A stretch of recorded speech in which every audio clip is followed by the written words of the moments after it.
Grace and peace to you in the name of God the Creator, Christ the Redeemer, and the Spirit who sustains us. Amen.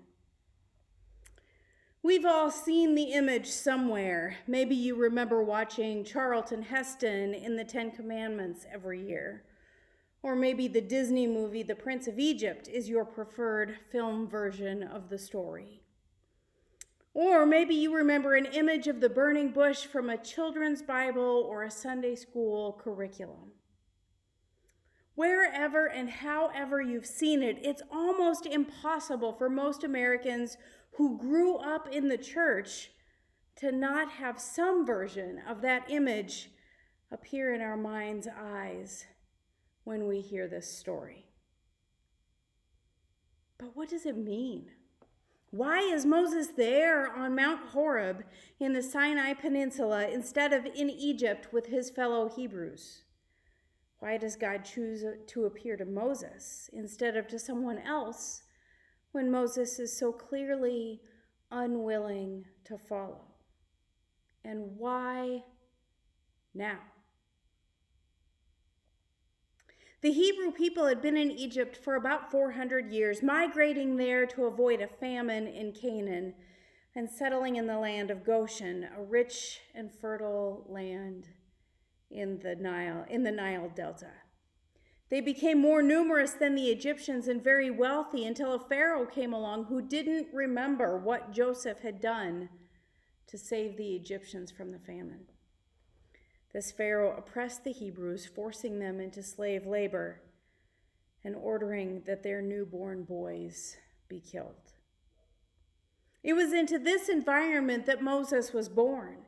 His mother and the midwife didn't want him to be put to death, so they hid him in a basket of reeds in the river.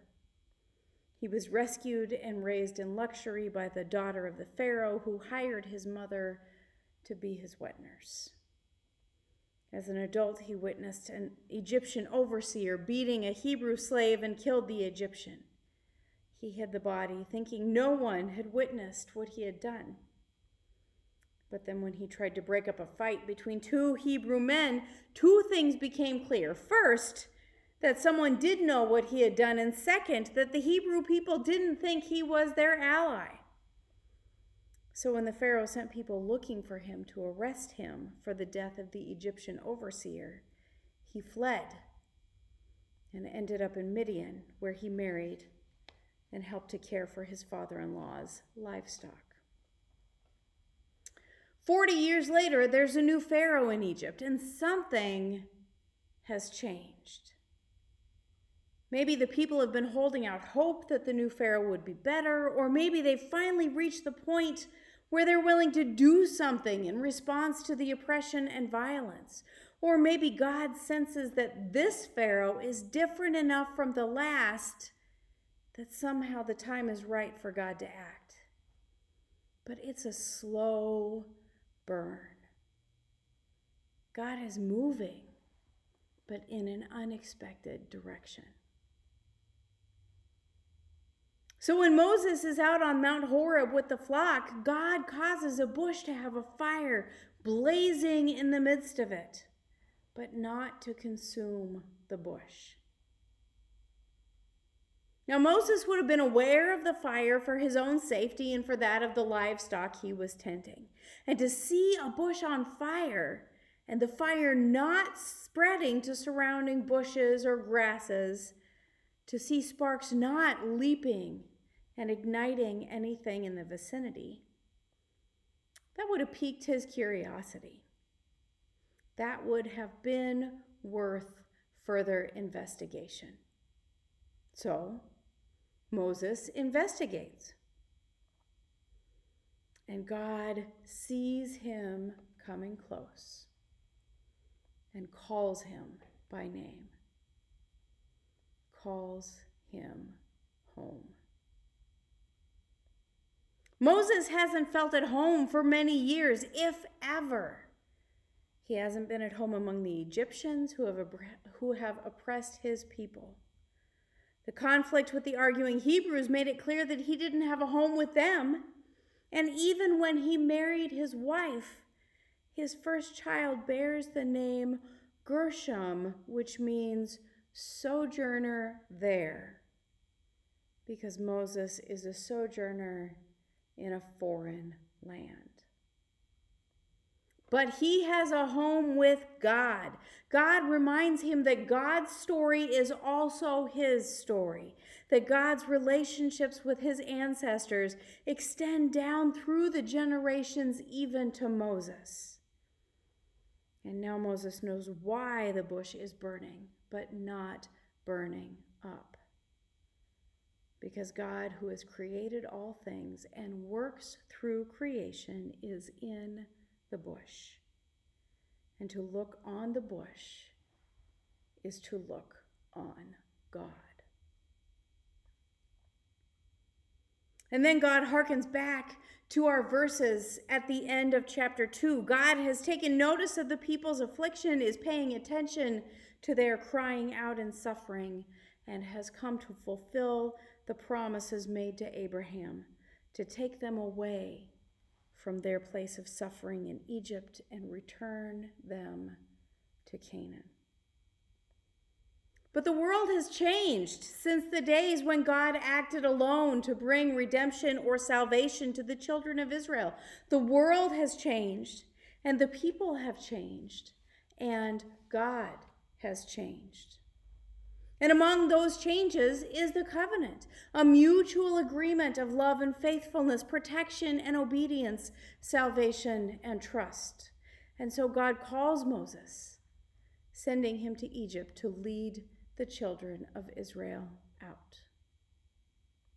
Now, whatever Moses was expecting from the burning bush, if he was expecting anything at all, it wasn't this. He's caught completely off his guard, totally unprepared for this calling and sending. What do you mean you want to send me to confront Pharaoh? Don't you know the previous Pharaoh was trying to kill me? Don't you know the other children of Israel have no respect for me at all? You picked the wrong guy, God. Moses protests again, saying, how are they going to believe you really sent me? What if they ask me for your name? Now, this is a little disingenuous on Moses' part as far as excuses go. He might as well be saying, I'm not going and you can't make me. Because this sounds like a no-win question for God. Only once before has someone asked for God's name, and that was Jacob when they wrestled at Peniel, and God refused to answer. So if God gives a name, Moses could say there's no way the children of Israel would know it. And if God refuses, then Moses could refuse. But God, being God and not a human being to be trapped by clever wordplay, has a way around it. Other gods have names that describe their characteristics. For example, Baal is particularly associated with storms and fertility, but God's name is different. I am as I am. I will be who I will be. I am the one who causes to be. There are different ways of parsing the verb, different ways of translating the name of God into English, but essentially what God is saying to Moses is, my name is the very essence of who I am. And who is God? God is the one who is gracious, the one who dwells with us, the one who promises Abraham and Sarah that they will be the ancestors of a great nation and that through them all people will be blessed, the one who sends Moses to the children of Israel in Egypt, who sends Elijah to the Israelites under Ahab and Jezebel, who sends Isaiah and Jeremiah to the Israelites in the days of the exile, the one who comes to earth as Jesus. Names are powerful. Knowing someone's name indicates that there's a relationship. You matter enough in my life for me to remember your name. There's a power there as well. When I know your name, I can use it to get your attention. I can use it to ask you for something or to offer you something.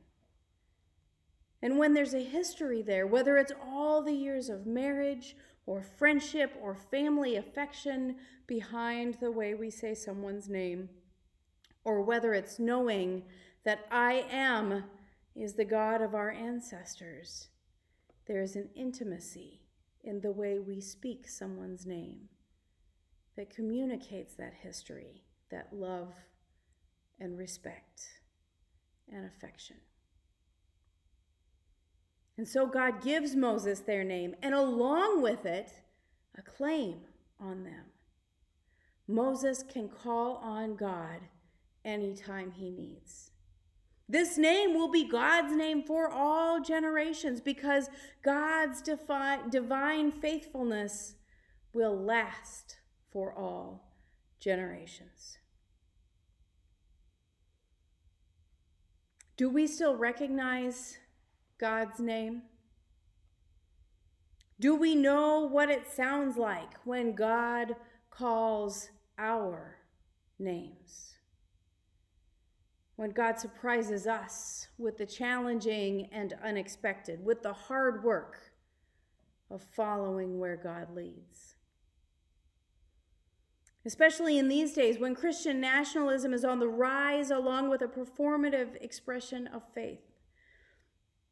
The loudest voices we seem to be hearing lately are the ones claiming that trans people are not only unhealthy or unholy, but dangerous.